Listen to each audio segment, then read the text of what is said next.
Well, that was a hit, wasn't it? I cannot believe the response to the video that I posted about moving towards creating monthly recurring revenue in my business. I just kind of felt like I've been along on this journey by myself for quite a while, and even people who aren't necessarily wanting to do it had messaged and said thank you so much. It was really motivating. It was really great to hear you talk very honestly and candidly. So I'm back on my walk and talk to take you through the next chapter, I guess, of deciding how to create recurring revenue in the business. Because it's not just a case of saying, oh yeah, I'd love people to pay me monthly. Wouldn't we all? We've got to find the thing that they're going to purchase and how we're going to ensure that they continue to pay every month. And so within this video, I'm going to break down the options that I had been considering to add as recurring revenue. Oh, there's a butterfly there, I can see it. The options I've been considering, in case they're helpful for you, why I'm not going for the easiest option, not because it's me and I like to make everything hard, but because I just don't think it's, well, I'm going to share exactly why. I'm going to share what I am going to be focusing on. So, before I get started, enjoy the walk and talk with me. I am trying to do my 10,000 steps as well, so this is like multitasking. I do 10,000 steps every day. I feel like it's one of those things that it's the only bit of the day that's always for me, and it's a good barometer, like marker for me, as to how much time I've spent at my desk, as to like how many steps I've managed to get before dinner time. But anyway, I'm going to hit it today by talking to you. So the first thing with the recurring revenue was to decide what I wanted to do, and there were quite a number of options available. One of them, the most obvious one, is to get retained clients in the law firm. So you may know I have 3 businesses, one of which is a law firm, and I have retained clients. And by retained, it means that they are on a monthly package with me. They pay me every month, and I am their legal representative to help them with commercial issues, disputes, all that kind of thing. The reason I don't want to do that is because I don't want any more responsibility for other people's legal issues. I already have the best clients on retainer. They take up a good proportion of my time. I have to always make sure that I'm available to support them, and I just don't want to add on any more with where I am in my life. It's going to be quite difficult to add on that reactive element, because it isn't a case of not having boundaries or anything. The service is literally, when things go wrong, call me, I'll sort it out. So I don't want to max out on any of those, and actually this is kind of why this has led to a lot of this, because I've pulled back away from a number of clients that I was working with, which actually just turned out not to be a good fit anymore, and I'm really happy with that decision. But it also, that's a very different business. Within Luxe Legal, the other options that I considered were potentially selling my course that I used to sell. So I used to sell what was called, I'd say, a high ticket course. It was £1,500, and no, 1,500 on regular, 2,000 on VIP, where people could work with me on a sprint basis to sort their legal documents out. Again, that was very time intensive and not something I necessarily wanted to do. But I guess they are the 2 obvious things, is working with people one-to-one, or doing it in a course or intensive that is a home for things. But none of those things really neither of those really was exactly what I wanted to do, especially because with the course, that has actually really come into the membership now. That is, I do that in the Get Legit Hub. I've evolved and grown the membership, and although people do it with me over a lot longer period, they actually work through the topics that we used to in the intensive course in the membership, and I actually really like teaching it that way, like that. So I didn't want to just redo my course again and relaunch that. So I kind of didn't want to take the one-to-one legal side, didn't want to do the course, and they'd be your normal options of things I actually already have. So then I was like, what if I did something new? Would I be able to do what I would say is the most obvious thing, and that is create a mastermind or a mini mind? And I thought about that for a while, and I thought I could do a mini mind, of people starting out in business and supporting them with what they need to do to get started, to get going, especially if they wanted to do a digital shop for courses or templates, because hello, I've done it. Luxe Legal is obviously, as an entity, in terms of it being a digital shop, is very, very successful if you're looking at passive income models, and it does do brilliantly. And whilst I'm obviously trying to do the monthly recurring revenue, I want to do that so I've got more stability. It does generate loads, I just don't know how much it's ever going to be. So it feels very much like if I step back and I don't have promotions on, and if I didn't do anything, it will still generate a few thousands of pounds without me having to do much, because we get referrals, and there's obviously the long-standing reputation and things.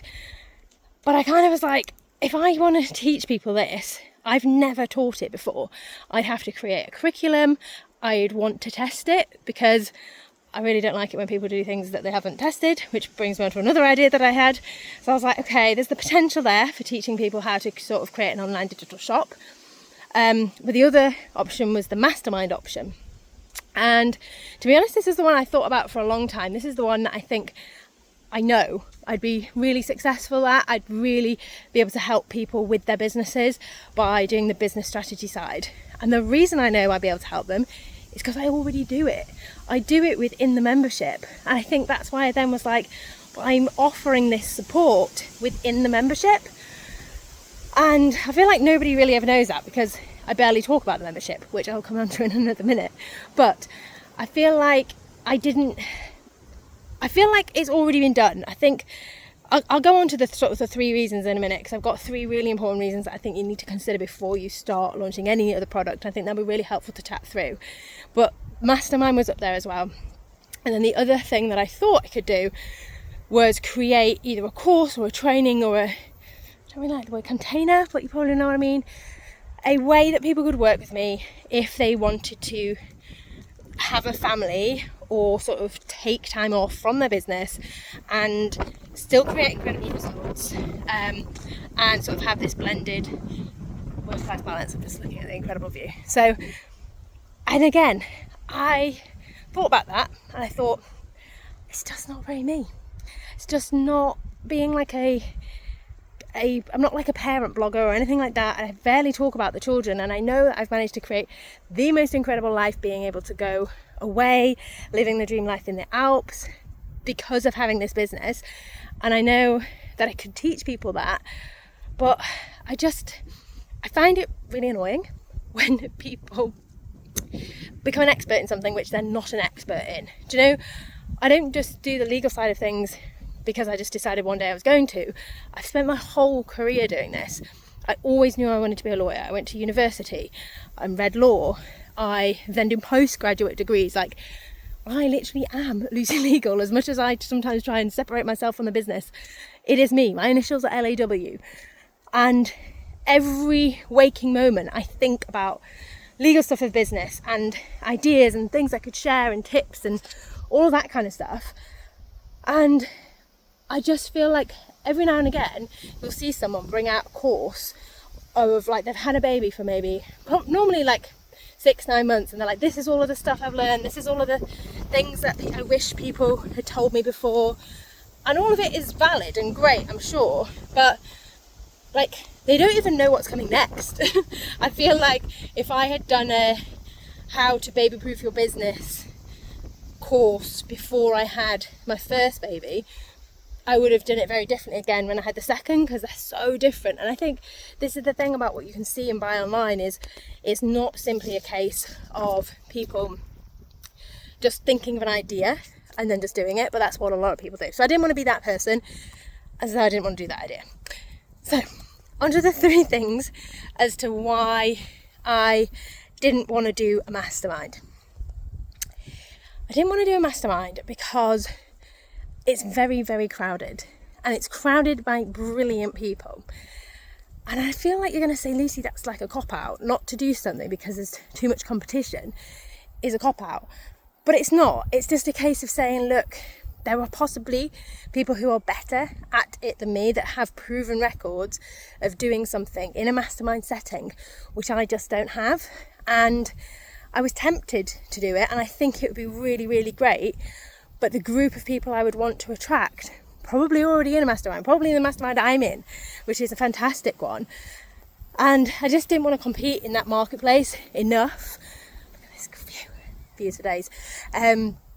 To go for it for a mastermind. The other thing, as I touched on slightly before, is that I already do it.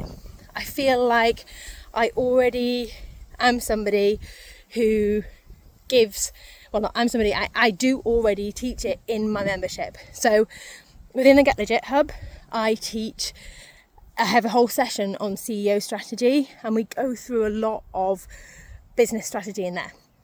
And so much so that I've actually upped it. We now do it once a month.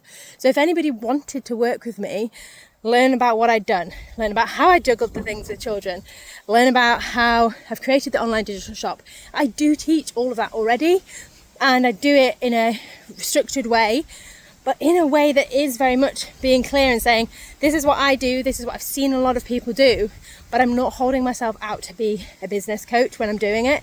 I'm just sort of saying, this is my map, and I can't guarantee that it's going to work for them. I can just show them what works in terms of like launches and things. All the incredible launches we've done and all the fun things we've done, I've shared all of that within the membership already. So if people were wanting to work with me, that is where I tell them to work. Oh my goodness, you're about to see if my editing skills are any good, because I just had to stop the recording because a big muntjac just ran out in front of me and I was just like, there's a deer, because I could hear something in the bushes. I was like, oh my goodness, what is that? Which obviously it was going to be an animal, but you know, you just panic. Anyway, the third and final reason why I didn't want to do a mastermind is because I have built my reputation and my career on being a lawyer. And this isn't the same point as before of saying I have that expertise, but just the fact that people know me as that. And one of the reasons I'm sure that the business has been so successful is because I have always focused on doing the legal stuff. I've always provided legal services. I am the expert. People come to me. We're so well respected as a business because that's what we do. And I feel like it would water it down a little bit. Even sometimes I think, does having the CEO sessions within the membership water down the membership slightly? I don't think it does. I think it enhances it. I know it does, because I know that it really helps members, and I know that it gives them the support that they need, that they potentially would like to have in a mastermind or a mini mind, and they get that extra support from me in that way.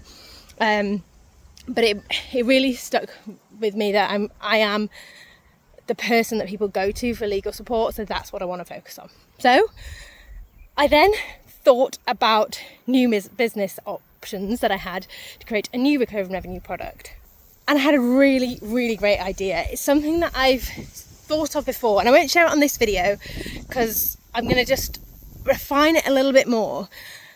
But the reason I'm also not sharing it is because that is not the best thing to do. If you're wanting to generate more recurring revenue in your business, and you are someone who is doing that because they are short of time, probably the worst decision I could make is to create something new.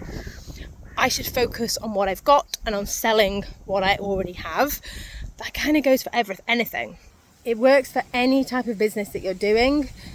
Instead of creating new, instead of trying to get new clients, you go and sell to the ones you've got. Instead of trying to do new products and diversify your time, sell what you already have. So I looked at my product suite that I already have, and I have 3 really good offers that I can sell on that will create and generate monthly recurring revenue, but I rarely do. And that includes the membership. Like I promote it, and like I invite people to join it, but then I don't promote it all the time. Like I talk about it fleetingly, but not constantly. And I need to do that better. I need to create a new funnel, and I need to improve that. So that's one element that I could improve on for the recurring revenue there. I have a trademark representation service that I don't always remember to tell clients about, and I often sometimes provide them the service for free because I forget to charge them. I need to close that for sure.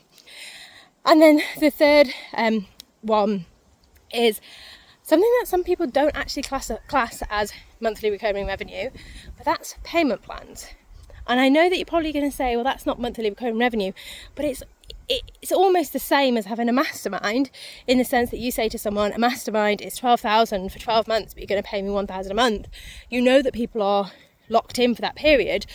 I am of the view that if you sell something to somebody and it's on a payment plan for 5 months, which is what our payment plans are, you can see that that is locked in for 5 months. And so I'm going to focus on that.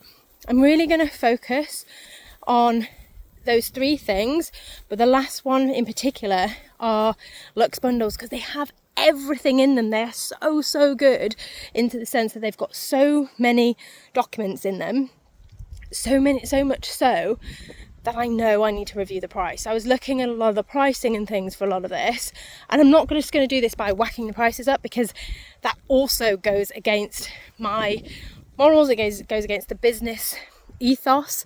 And I think this is what's sort of the hardest thing, because it would be really easy, I think, to create a mastermind. Although, even when I say that, I then think, who would join? Who would join a mastermind if I created it? Would people join? Would they not join? So doing something completely new, I say, is the easy option. Anyone who's grown a mastermind will probably say, Lucy, it is not the easy option. But I'm just sort of saying that it feels like if you were to, people will say to you, if you want to do high ticket recurring revenue, just get people to join and get them to pay £1,500 a month or something, then that's going to tick all of the boxes for you. But as I said, I want to do legal. I want to stick to the brand values of not breaking people's purse strings to work with me and get legal protection for their business. So I'm going to focus on the 3 recurring revenue models I have, and I'm also going to introduce a new one, but I'm not going to introduce the new one until I've fully tested it within the membership, and also till I've pushed the other ones further forward, so that I am actually utilising, leveraging what I already have, essentially. So there we have it. I hope this is helpful. I'm going to keep doing it because I'm kind of recording these not a week behind. I'm literally living it as I go. But I've also started doing something next on these recurring revenue models, which has been really eye-opening for me. So then I think you'll find it fascinating to see as well. It's a lot of the financials and the behind the scenes on it. So I'm going to share that with you in the next video. So if you aren't yet and you're enjoying this series, please do subscribe so that you don't miss a video. And if you're sending me lovely comments via email and message, please do feel free to pop those in the comment section in here as well, so other people can see how valuable the content is, and hopefully I can reach other entrepreneurs who really want to live a freedom-based lifestyle but also want to do the work too. Okay, speak soon.